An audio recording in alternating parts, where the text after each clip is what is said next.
Miss Markin Sapp, Mr. Aerosmith in the house, my brother, my best friend, you know what I'm saying? This is what we do กำลังสิไปเฮือนมานิจันน้องมานิจันแล้วก็ไปกินทานน้ำตู้พ่อโอ้ตู้พ่อไปดีอยู่ดีมีแฮงเด้ออยู่ถึงฟ้าแล้วอยู่น้ำบรรดาพระพุทธเจ้าแล้ว with you God now so you know you're safe no more pain so Markin Sapp I'm gonna go to your house I'm gonna get Sapp with your wife and all your friends and family all right we love you and we miss you and rest in paradise my brother okay we miss your laugh though oh that laugh I can't even do his laugh bro it's so funny but we love you too Paul all right แล้วมาฮอดแล้วเด้อหมดทุกคนเด้อมาฮอดเฮือนทุกพ่อกับเมียเพิ่นแม่นิจันนี่เด้อมาเพิ่นกำลังหาก็ตั้งso I made it to Miss Paul's house and his wife Manny Chan and I've got some donations you know some not donations but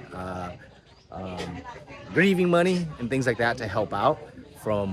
a couple of people and from myself as well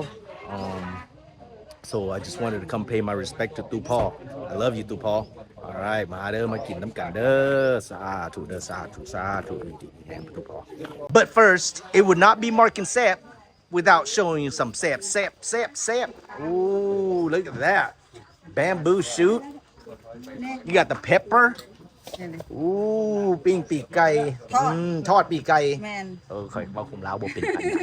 I can't speak Lao that well โดยเอาแล้วเด้ออันนี้เป็นหยังอันนี้น้ำข้าวปุ้นอู้เบิ่งสิคนให้เบิ่งเด้อมื้อคนโดยอู้ข้าวปุ้นน้ำปลาหวะอู้คักๆๆมีตีนไก่บ่ได้200โลนี่ป่ะโดย Oh they got 200 kilos of fish right here from their own pond Oh my goodness and then the stuff for the ข้าวปุ้นเนื้อข้าวปุ้นอันนี้ขั่วมีอู้มาเด้อ stir fried noodles everybody come on อันนี้เพิ่นอยากเว้าหยังให้ FC บ่สบายดีขอบใจ FC เบิดทุกคนเด้อที่ฝากเงินมากินมาทานนำพ่อตู่พ่อคันบ่มี FC หรือบ่มียูทูบเบอร์เบิดทุกคนนี่เฮาก็สิบ่มีกองบุญให้พ่อตู่พ่อเฮาก็สิมีแต่ข้าวพาเดียวไอ้ไซประสิทธิ์กับเจสซี่ประสิทธิ์ส่งมาให้200แล้วค่อยสิค่อยเอาเงินเป็นดอลลาร์ให้แล้วก็แวนนี่แล้วก็ส่งมาให้100นึง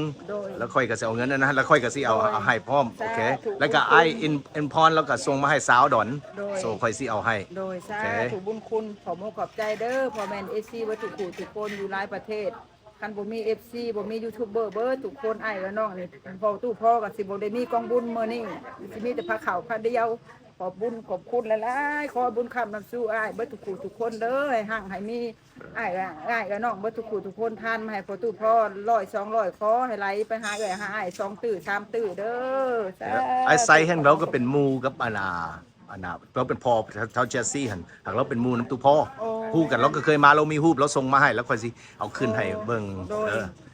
เราเคยมานี่มาเล่นมันพวกเจ้าอยู่ซื้อใสเฮาเห็นฮู้มาสิจื้ออยู่ก็ซื้อ SY พาสุดบ่นี่ล่ะโดยสาธุบุญคุณขอบใจหลายได้กองบุญอ้ายเขาไปถ่ายกองบุญอยู่ได้โอเคขอบใจเด้ออันนี้มันไผนี่อันนี้แม่นเลยมือใหม่กำลังหัดตอนนั้น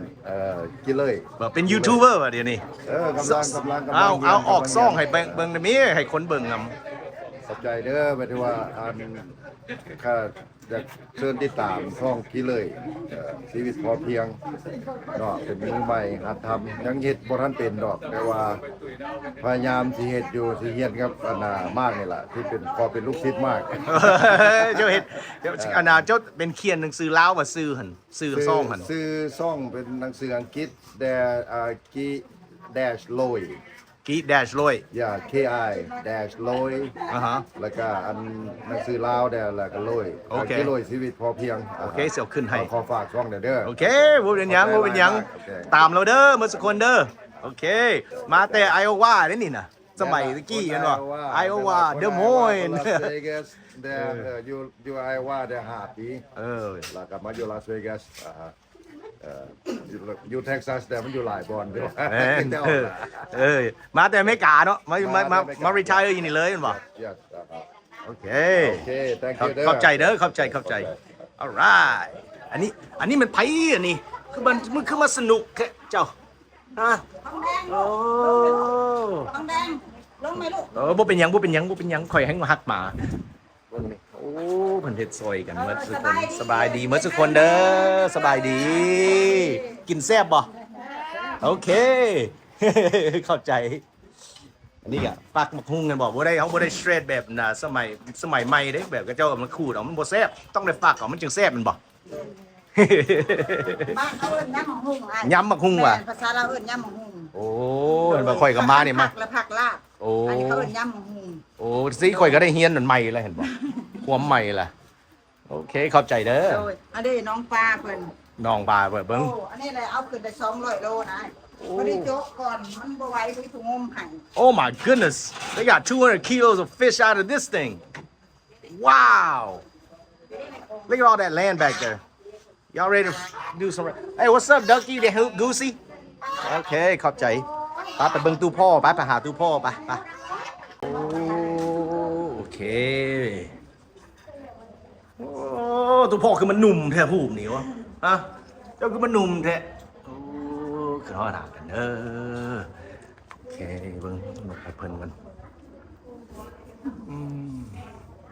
ถ้าเกิดน้อยจะได้คัน so มือใดอาจารย์มา อันมือแรง มือแรกโอเค อันนี้ผมไอไซสุดกับเจสซี่เด้อโอเคส่งมาให้เพิ่นแล้วก็สิเขียนซื้อให้เด้อใส่ซองแบบนี้โอเค$200โอเคบัดนี้สินับเงินกีบนี่นะเบิ่งหนีบอกกีบเมื่อน่ะ count me some geepsters โอเค1 1, 2, 3, 4, 5, 6, 7, 8, 9, 10, 11, 12, 13, 14, 15, 16, 17, 18, 19, 20. All right. That's from you, Vanny. Okay.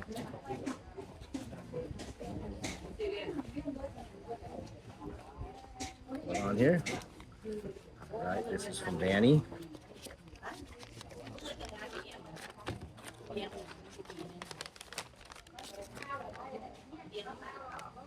Okay. All right. And then, hold on, what is that? From I in Ponder, South Daughter. Thank you. ขอบใจหลายๆ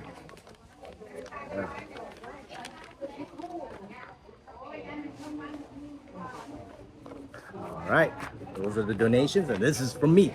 Can't tell you guys. I don't got money, so I love you. All right, Mark and Sep. ดูพ่อกินแซ่บน้ำกันเด้อโอเคกินแซ่บอยู่สักวันคุณเด้อโอเค Alright from me Mr. Inpon Jesse inside Sud and from Vanny alright I'm gonna go ahead and just hand it to her I don't need to video record it you know what I mean so Mark and Sep okay โอ้บ่าวตุ้ย travel กับยูนี่ก็มาได้นี่แมนก็ต้องได้มาเลยไว้เนาะดูพ่อแท้ๆเนาะ สบายดีบัดครูก็มาบ่าวซักก็อยู่หั่นมิสเตอร์ลัดใจดีก็อยู่นี่มิสเตอร์อ้ายลัดใจดีแท้ๆแล้วล่ะนี่ของแท้เด้นี่บอกใจให้ก็ใจดีเคยเห็นแล้วอันนี้มิสนิกกี้อันนั้นน่ะโอเคอันนี้มิสหยังอันนี้น่ะมิสเตอร์โอ้อันนี้เด้มิสหยังอันนี้น่ะมิสน้ำฝนโอ้มิสน้ำฝนเป็นไปได้แซ่บบ่บ่าวซักค่อยเห็นเจ้าเห็นหยังกินอยู่ซ่องเจ้าเลยค่อยละน้ำลายเหยไปเบิ่ง 10:00 น 11:00 นค่อยว่าโอ้เฮ็ดหยังวะเฮ็ดเองคักเองเด้อโอเคทุกคนมาแล้วแซ่บๆมาแล้วนี่เด้อบ่ทุกคนมาขอเป็นของทางแก้วทางจิตเอ้ยอ้ายบ่ทุกคนเด้อถ้าบ่มีเอ้ยอ้าย FC บ่ทุกคน YouTube บ่ทุกคนพอทุกพ่อก็สิบ่ได้กองบุญมื้อนี้น่ะ สิได้แต่พักข้าวข้าวเดียวจากเมียเฮ็ดได้เฮาก็เฮ็ดได้ซะตัวนั้นโอ้มันเป็นอะไรนะคะ What's up bro try that out let me know how it tastes กัวมีเป็นไปได้ ตำหุ่งเด้อค่ะ มีเรา บ่าวซักว่าแซ่บๆเลยเด้ แซ่บบ่ควรมีหวานมันเลย แซ่บบ่โอเคเอา กินกับตำหุ่ง บัดนี้มอร์กินแซ่บสิกินแซ่บได้บัดนี้เห็นว่ะจะเห็นเนาะ คำใหญ่ๆเลยเบิ่งเด้อ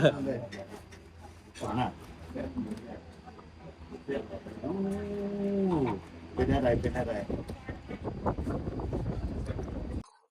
Man, so my camera fell on me while I was eating, but it was so good. Let me try it again for y'all.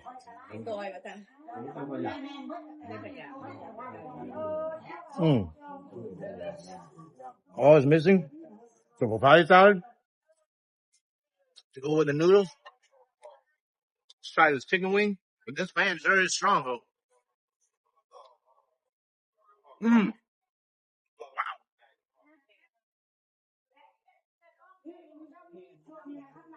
So delicious.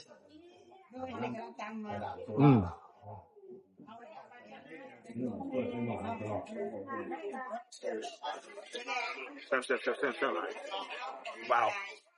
ขอบใจเด้อทุกคน จะมาบ่งแซ่บๆเด้อ แซ่บอ่ะโอ้เพิ่นมาตำแซ่บๆเบิ่งๆ4มือเชื่อ4มือเจ้าอ่ะ ฝีมือคนเสิร์ฟฝีมือคุณตาปีได้ โอเคขอบใจ อันนี้คือคนเสิร์ฟ โอเค เอาเด้อมาเสิร์ฟมาเด้อ ว่าผู้สาวอ่ะโอ้ หาผัวให้แน่ กิน Food so good. I put one of these right here. Wow. ให้มาเพชรเด้อครบนี่เด้อให้เด้อ พวกบ่ใส่มะ บ่ไปใส่จักหน่อยเด้อคนกินเผ็ดบ่ได้กินถูกๆไปเพิ่น มีเชือกอยู่ โดยใครจะไปร้านปลูกเนาะ Wow. เล็กไม่ไหว Yep.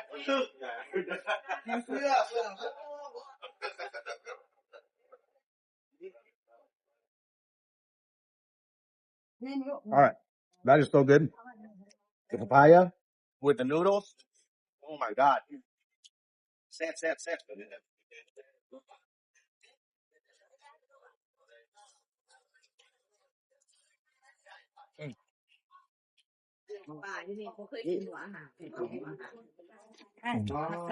Oh, ขอบใจนะขอบใจ That lettuce. I know y'all in America can't eat no lettuce, but we can. You heard about the outbreak in America, right? They got their lettuce got all recall. But we got lettuce. It's worth gold over here for y'all. มาเด้อ ยังบ่ได้เพิ่มนะฮะ กัดไก่ลองมึง จะเอาเมียกัน Man, every bite.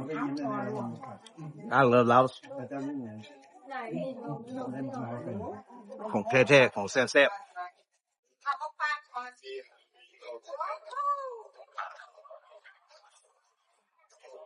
Everything is delicious. กระปุ้น is next. กระปุ้นน้ำปลาเด้อ Wow. น้อยเป็นไง แซ่บเด้อ แซ่บบ่เซียว แซ่บ มีเบียร์บ่ หนังเถื่อ เอาบ่ วุ้นนึง เนาะกินข้าวกันเนาะ Look what I got.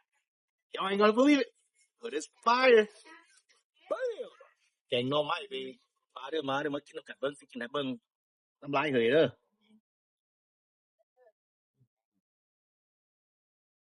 เหยแท้ๆเป็นยังไงคือ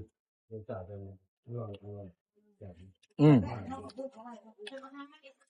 That's good stuff. Look at that. Wow. Delicious. Yo, y'all will listen. Believe me when I say that corn meat is fire. Corn meat. น้อยถ้วยบักใหญ่ๆกินหมดแล้วเพิ่นว่าแซ่บหลายแม่นบ่แบบนี้เป็นเส้นเดียวยังเหลือเส้นบ่โอ้ยังเป็นเส้นอยู่เนาะ I love y'all man. I love you guys. Love you too, Paul. อิ่มแซ่บหลายโอ้ยยังเป็นไงแซ่บบ่ แซ่ หลาย แซ่บบ่แซ่บหลายๆเนาะ แซ่บ โอ้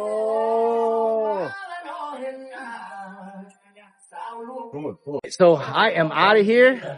and there's these guys hanging out. Okay. All right, มื้อกัน All right มาทุกคนขอบใจหลายเด้อ Okay, look อันOkay ขอบใจเด้อ Okay. ใจหลายเด้อ FC บ่ทุกผู้ทุกคนเป็นรักกับแม่นไอ้มักกินแซ่บมาแล้วเบิ่งแย่งแต่ต้นจนปลายเด้อสาธุให้ร่ำให้รวยกว่าเก่าได้เด้อรวยทั้งเงินรวยทั้งน้ำใจสุขกายสบายใจ Okay. ไปหา2ตื่น3ตื่นได้เด้อ Okay ขอบใจเด้อสาธุ Okay. Oh, wow. All right, Marcus Step. I gotta go. Love you guys. Peace out.